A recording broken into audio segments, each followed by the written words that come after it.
जय गणेश दोस्तों, कैसे हैं आप सभी लोग। एक बार फिर से सभी का बहुत बहुत आभार कि आप लोग फिर से आए हैं अपना समय निकाल के मेरा ब्लॉग देखने के लिए।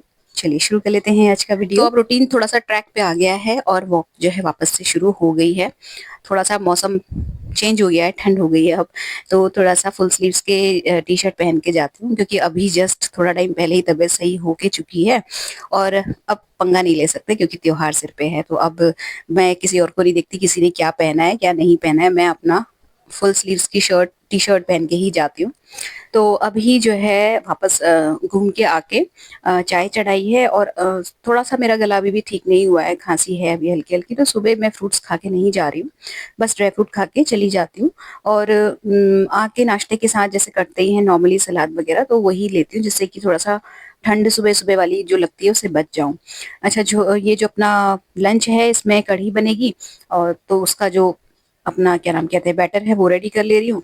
नाश्ते में रात को सोयाबीन की बड़ी की सब्जी बनाई थी तो वो बची हुई है और एक सूखी सब्जी भी बची हुई है, मेथी आलू भी बने थे लास्ट नाइट तो वो भी बचे हुए हैं। तो सिंपली मुझे आटा लगाना है और रोटियां सेकनी है। नाश्ते में सब्जी वब्जी कुछ नहीं बनेगी तो ऐसा कुछ शेयर नहीं कर रही हूँ। बाकी जो कढ़ी है उसका बैटर बना रही हूँ। तो ये जो दही है इसको मिक्सी में घुमा लिया और उसका मट्ठा रेडी कर लिया है। इसमें बेसन नमक हल्दी मिर्च डाल के छोड़ दूंगी क्योंकि अभी मौसम थोड़ा सा चेंज हुआ है तो दही इतनी जल्दी खट्टी नहीं हो रही है।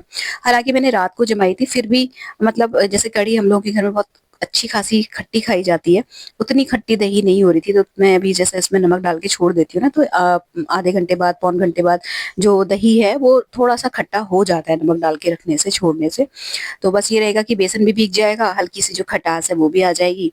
और जब तक मेरा नाश्ते वाश्ते का काम होगा चाय पीने के बाद पूजा करने के बाद तो मैं साइड बाय साइड जो कढ़ी है वो भी छौंक दूंगी। तो ये जो चाय है ये सिर्फ 2 कप बन रही है। मेरी जो ननद है वो मना कर गई थी अभी क्योंकि उन्होंने पी है जस्ट अभी थोड़ी देर पहले चाय। तो उनका कहना था कि सिर्फ अपनी बनाना मेरी मत बनाना, नहीं तो इस टाइम पे 3 कप चाय चढ़ती है और हम तीनों साथ में बैठ के ड्राइंग रूम में पी लेते हैं। बट अभी हम दोनों की बन रही है। तो इसके बाद ये जो लंच वंच का काम अपना निपटा के आटा लगा के फिर मैं चाय पी है। और चाय पीने के बाद फिर मैं वापस से आई हूँ किचन में तो सिंपली चपातियाँ सेकूंगी और कढ़ी अपनी बना लूंगी। तो यहाँ पे जो चपाती सेकने का काम है मेरी जो ननद है वो करती हैं वैसे आजकल मॉर्निंग के टाइम पे, लेकिन वो अभी थोड़ा सा मंदिर गई हुई थी तो फिर मैंने ही बनाई। और यहाँ पे इकट्ठे ही सबकी चपातियाँ बना के सेक के मैं रख लूंगी। जो मेरी मदर इन लॉ है वो भी मसाज करवा रही है मालिश वाली से। और ये रहेगा कि फिर इसके बाद मैं पूजा करती हूँ तो उनका नाश्ता मैं टेबल में लगा के रख जाती हूँ और वो फिर अपना आके कर लेती है। तो इधर कढ़ाई में सरसों का तेल गर्म होने छोड़ दिया था मैंने। मेथी और हींग का सिंपल सा छौंक लगेगा और जो बैटर बना के रखा हुआ था उसका जो बेसन है वो भी फूल चुका है, प्लस हल्का सा जो खटास आनी चाहिए थी हल्की सी दही में वो भी आ गई है। अगर यहाँ पे खटास नहीं आई हुई रहती दही में तो फिर मैं क्या करती हूँ कि कई बार इसमें हल्का सा मतलब आधे का भी आधा नींबू का जो जूस है वो निचोड़ के डाल देती हूँ तो अच्छा खट्टा हो जाता है। और बहुत जरा सी 2-3 दाने चीनी के, मतलब 2-3 का तो बहुत कम हो गए 8-10 दाने चीनी के डाल देती हूँ तो खट्टा मीठा बैलेंस हो जाता है। यहाँ पे मेरी बेटी जो है वो आ चुकी है कोचिंग से और अब वो जो है मैं मतलब यहाँ पे बहुत सारे बर्तन रखे हुए थे ना तो बोली मैं धो दूं। मैंने कहा ठीक है धो दो भैया और क्या चाहिए। तो उसने बर्तन बर्तन थोड़े से धो दिए। उसके बाद फिर वही अपना ऑफिस, ऑफिस से घर, थोड़ी देर रेस्ट और ये हो रही है शाम के डिनर की प्रेपरेशन। तो ये मैं बना रही हूँ मलाई कोफ्ते। रेसिपी डिटेल में शेयर करना मुझे ज़रूरी लगा क्योंकि देखिए ये एक ऐसी रेसिपी है ना, अगर आपके पास बहुत ज़रा सा भी पनीर हो ना तो भी आप मलाई कोफ्ते की जो रेसिपी आराम से बना सकते हो।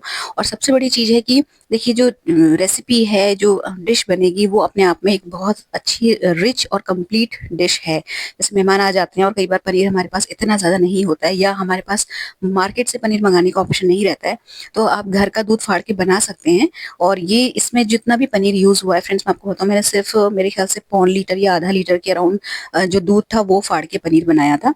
तो थोड़े से पनीर में कोफ्ते बन जाते हैं, सबसे बड़ी बात ये है। और बड़ी शाही सी रेसिपी है।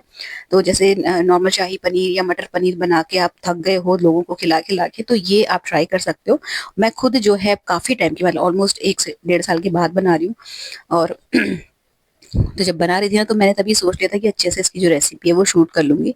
तो जो ग्रेवी है तो उसको तो आप जैसे नॉर्मल शाही पनीर या कढ़ाई पनीर का जो तैयार करते हैं उस तरीके से बना सकते हैं। मतलब कढ़ाई पनीर तो नहीं क्योंकि उसमें काजू वगैरह नहीं जाता, लेकिन जैसे शाही पनीर का हम लोग रेडी करते हैं ना ग्रेवी, उसमें काजू गरम खड़े मसाले नमक ये सॉरी अपना प्याज लहसुन अदरक ये सब डाल के जैसे हम लोग भून लेते हैं वैसे ही इसकी ग्रेवी भी रेडी करनी है। और बाकी जो कोफ्ते हैं उसके लिए मैं आपको बताऊं तो मैंने तो जैसे ये पनीर घर का यूज़ किया हुआ है। अगर आप बाज़ार का भी पनीर यूज़ करते हैं तो कर सकते हैं, लेकिन अगर आप घर में पनीर बनाते हो और उसका कोफ्ते बना रहे हो तो उसका स्वाद बिल्कुल डिफरेंट आता है, मैं आपको पहले ही बता दे रही हूँ। बाकी अगर आप घर का पनीर बनाना चाह रहे हैं तो एक चीज़ यहाँ पे आपको ध्यान रखनी पड़ेगी कि जो पनीर है वो आप काफ़ी देर पहले का बना हुआ यूज़ करेंगे यहाँ पे। मतलब ये नहीं होना चाहिए कि आपने बस दूध वाला पनीर फाड़ा और उस पनीर के आप कोफ्ते बनाने बैठ गए, तो हो सकता है कि वो फट जाए क्योंकि बहुत सॉफ्ट होता है घर का बना हुआ फ्रेश पनीर, पहली चीज़। और थोड़ा-सा मॉइस्चर उसमें ज़्यादा होता है।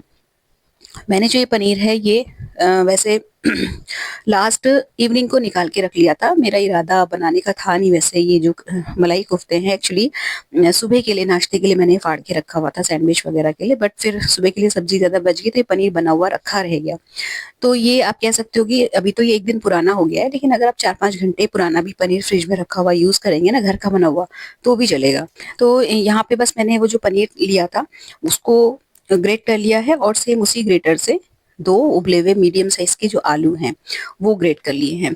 तो आलू आप जब बॉयल करोगे ना तो वो भी ध्यान रखना है कि बहुत ज़्यादा मतलब फूटे ना आलू बॉयल करते समय, ठीक-ठाक बिल्कुल करेक्ट जो है आलू अगर बॉयल हुआ रहेगा ना आपका, तो कोफ्ते बहुत अच्छे बनते हैं।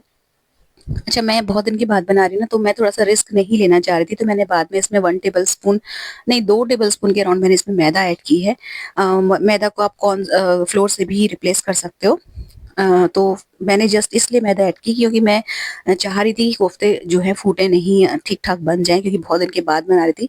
लेकिन अब बना के मुझे रियलाइज़ हुआ कि अगर मैं नहीं भी ऐड करती ना मैदा, तो भी बन जाते बहुत आराम से, कोई दिक्कत नहीं होने वाली थी।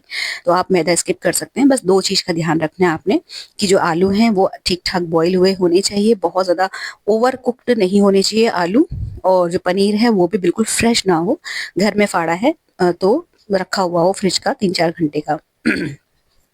उसके बाद आप जब बनाओगे ना कोफ्ते तो वो उसमें फिर मैदा डालने की आपको ज़रूरत नहीं पड़ेगी।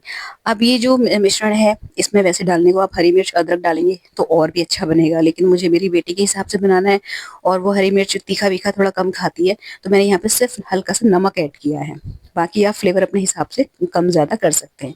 थोड़ा-सा घी का हाथ लगाएँगे इसमें और एक आटा साइज़ का गूँथ लेंगे और जो है अपना कोफ्ते के लिए जो पेड़े हैं छोटे-छोटे तोड़ के बना लेंगे। तो वही जो पेड़े हैं नॉर्मल जो कोफ्ते वाले साइज़ होता है उसी का बनाएँगे, क्योंकि ये अभी फ्राई होगा तो हल्का-सा फ्राई होने में फूलेगा, उसके बाद जब ग्रेवी में जाएगा तो ग्रेवी में भी फूलेगा, तो मतलब छोटे ही बनाइएगा।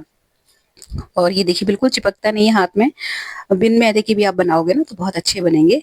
आप बिल्कुल बिना दूसरा विचार किए आप आराम से बनाइएगा। मैदा डालने की या कॉर्न स्टार्च डालने की आपको ज़रूरत नहीं पड़ने वाली है। तो सारी मैंने बॉल्स बना ली और कढ़ाई चढ़ा दी, जिससे कि मैं जब तक बॉल्स बनाऊँ तो ये जो तेल है ये गरम हो जाए, और तेल को अच्छे से खौला लेना है पहले, उसके बाद आप फ्लेम बंद कर दीजिए, उसको थोड़ा-सा ठंडा होने दीजिए और मीडियम फ्लेम में आपको ये कोफ्ते डालने हैं क्योंकि बहुत सॉफ्ट होते हैं और इसमें कुछ भी ऐसा कुक करने का नहीं है, बस थोड़ा-सा मैदा मैंने डाला है, तो कुछ भी ऐसा नहीं है कि इसमें इसको हमें ज़्यादा देर तक ऑयल में छोड़ के पकाना पड़े। तो क्या करना है कि आपको इसको ज़्यादा अ, बिल्कुल हीटिंग ऑयल में नहीं डालना है, बिल्कुल खौलते हुए तेल में नहीं डालेंगे आप इसे, थोड़ा-सा ठंडा करेंगे तेल को, मीडियम गरम तेल में इसको डालेंगे और डालने के बाद भी आपको तुरंत चम्मच से इसको हिलाना नहीं है, क्योंकि बहुत हद से ज़्यादा सॉफ्ट होते हैं, तो आप ज़्यादा चम्मच से हिलाएँगे ना तो ये फूटने लगेंगे। इसको थोड़ी देर के लिए तेल में पड़े रहने दीजिए और जब आपको लगे कि गरम तेल में पड़ने के बाद इनका जो शेप है वो थोड़ा-सा फिक्स हो गया है, तब आप इसमें चम्मच डालिएगा और उसके बाद आप इसको हिलाते रहिए। एक बार आपने थोड़ी देर के लिए इसको सिकने दिया, उसके बाद आप जब चम्मच से हिलाओगे ना, फिर उसके बाद आपको थोड़ी-थोड़ी देर में लगातार हिलाना पड़ेगा क्योंकि गोल है, नहीं हिलाएँगे तो ये एक साइड से सिकते रहेंगे, दूसरे साइड से फिर कम ब्राउन होंगे। तो बस यही है कि आपको डालने के बाद तुरंत चम्मच नहीं लगानी है, लेकिन जब आपने एक बार करछुल से हिला लिया तो उसके बाद आपको कंटिन्यूअसली इनको हिलाना पड़ेगा, जिससे कि ये चारों तरफ से अच्छे से सिक जाएँ। पहली बारी में मैंने थोड़े से डाले थे, थोड़ा डर-डर के डाल रही थी, लेकिन जब हो गया मुझे कॉन्फिडेंस कि नहीं बढ़िया हो जा रहे हैं, फिर मैंने इकट्ठे सारे जितने भी बनाए थे, सारे के सारे इकट्ठे ही डाल दिए। और यहाँ पे सिकते-सिकते ही मेरी जो बेटी है बीच-बीच में आके मुँह में डालती जा रही थी। बहुत सॉफ्ट होते हैं फ्रेंड्स और ग्रेवी में डालते ही एकदम से घुल जाते हैं। तो ग्रेवी में भी क्या ध्यान रखना है कि आपको ग्रेवी पहले पका लेनी है। उसके बाद जब आप बंद करेंगे ग्रेवी, तो बंद करने से 2-3 मिनट पहले आपको कोफ्ते डालने हैं और 2-3 मिनट तक ही बस पकाना है, देन आपको बंद कर देनी है फ्लेम। बस इस चीज़ का ध्यान रखिएगा। तो ये जब सिक गए ना मेरे जो कोफ्ते हैं, उसके बाद जो मैंने वो मसाले भून के रखे थे, मतलब प्याज़, टमाटर और ये सब, तो वो भी ठंडा हो गया था। देन मैंने फिर उसको भी एक जो जार है उसमें डाला, उसको पीसा, जैसे अपना शाही पनीर की ग्रेवी में करते हैं सेम उसी तरीके से। यहाँ पे आप हल्का सा दही भी ऐड कर सकते हो। तो मेरे जो टमाटर हैं वो थे खट्टे ठीक ठाक से, तो फिर मैंने दही वही कुछ भी ऐड नहीं करी है फिलहाल। दही ऐड करने से ये रहता है ना, थोड़ा सा जो ग्रेवी है उसमें थोड़ा सा अच्छा सा बैलेंस आ जाता है फ्लेवर्स का, और थोड़ा कलर भी अच्छा आता है। तो खैर मैंने यहाँ पे तो अभी डाला नहीं है, मुझे ज़रूरत नहीं थी। तो ये जो मिश्रण था मैंने उसको पीसा, और पीसने के बाद जो ये ग्रेवी बन के तैयार होती है ना, मैं उसको छलनी में छानती ज़रूर हूँ, जिससे कि जो ग्रेवी है जिसमें हम कोफ्ते डालेंगे वो बहुत अच्छी सी मखमली सी तैयार होती है। क्योंकि होता है कि हमने जो खड़े मसाले गरम डाले हुए हैं, वो अगर जैसे हमने पीस भी कितना भी हम फाइन पीस है ना, उसके जो रेशे हैं वो मुंह में लगते हैं और फिर स्वाद जो है मज़ा खराब करते हैं, तो मैं छान लेती हूँ ग्रेवी को। अच्छा, ये जो कोफ्ते आपको मैंने अलग से एक कटोरी में रखे हैं ना, ये अलग इसलिए रख दिए थे क्योंकि ये मुझे ज़्यादा लग रहे थे, और मैंने इनको कोफ्तों को उठा के फ्रिज में रख दिया था जब ये ठंडे हो गए थे। नेक्स्ट डे जब मैंने ये सब्जी थोड़ी सी एक्स्ट्रा बच गई थी एक कटोरी के अराउंड, तो जब मैंने इसको ग्रेवी में गरम इसको सब्जी को नेक्स्ट डे गरम किया ना खाने के लिए, तो ये जो कोफ्ते थे, आप समझिए कि मैंने उस वक्त फ्रिज के कोफ्ते उस ग्रेवी में डाल दिए थे, और बस गरम किया था ग्रेवी को और ढक्कन लगा दिया था। लेकिन ये कोफ्ते तब भी जो है ग्रेवी में आराम से सॉफ्ट हो गए थे, और लग भी नहीं रहा था कि मैंने जो है रखे हुए कोफ्तों को ग्रेवी में डाल के पकाया, बिल्कुल सॉफ्ट हो गए थे। तो आप ये भी कर सकते हैं कि अगर आप नेक्स्ट डे बनाने वाले हैं, कोई मेहमान आने वाला, आपके पास टाइम नहीं है, तो आप कोफ्ते रात को बना के भी रख सकते हो, क्योंकि ग्रेवी ये बहुत इजीली पी लेते हैं। ये चीज़ मैंने देख ली इस बार। और बस ये जो ग्रेवी है इसको छान के मैंने एक कड़ी पत्ता से छौंक लिया, और बस ये जब अच्छे से कुक हो गई 5-7 मिनट के लिए, क्योंकि ग्रेवी भी ऑलमोस्ट पकी हुई रहती है, सब कुछ इसमें हमने पहले ही पका रखा है। तो ये जब पक गई और मैं इसको बंद करने वाली थी, उससे आधा 1 मिनट पहले मैंने कोफ्ते ऐड किए, थोड़ी देर के लिए पकाया, और लास्ट में इसमें हरा धनिया डाल दिया है। आप कसूरी मेथी भी डाल सकते हो, चॉइस आपकी है। और ये बन गया जी मलाई कोफ्ता, और बहुत ही अच्छा बना था सच बताऊं आपको। तो शाही पनीर या नॉर्मल पनीर की रेसिपीज बना बना के अगर आप बोर हो गए ना, तो ये ट्राई कर सकते हो। थोड़े से पनीर में आपकी अच्छी खासी रेसिपी बन जाएगी। थोड़ी सी हाँ मेहनत है इसमें, बट इतनी ज़्यादा भी नहीं है। सब्जी बन गई, आटा लगा दिया, उसके बाद फिर मैं बैठ गई यहाँ पे अपने कमरे में आके। थोड़ा सा मौसम भी ठंडा हो गया ना, तो पैरों में कंबल डाल के बैठना पड़ता है। और ये जो मेरा काम है ये चल ही रहा है अभी। तो ये ऑलमोस्ट डन हो गया है क्या कि इसका जो यान है ना जिससे मैं इसको बुन रही हूँ, वो लोकल मार्केट में नहीं मिल रहा है, ऑनलाइन मुझे मंगाना पड़ रहा है। इस वजह से इसको लेट हो गया थोड़ा सा, क्योंकि यान आने में भी टाइम लग जाता है। और सारा काम निपटाने के बाद इस तरीके से आराम से बैठना और उसको जो निटिंग करना, ये मेरा one of the favourite job है और मुझे बहुत पसंद है इस तरीके से। ये है कि कुकिंग हो जानी चाहिए, खाने वाने की तैयारियां हो जाए, उसके बाद करने बैठो ना तो थोड़ा सा अच्छा लगता है। खैर, ये ब्लॉग यहाँ पे फिलहाल समाप्त होता है। अच्छा लगा हो तो वीडियो को लाइक शेयर कर लीजिएगा, चैनल को सब्सक्राइब कर लीजिएगा, बेल आइकन हिट कर लीजिएगा, हाइप कीजिएगा वीडियो को। मिलते हैं नेक्स्ट इंटरेस्टिंग सी वीडियो में। Till then take care, stay healthy, happy and positive. Thank you.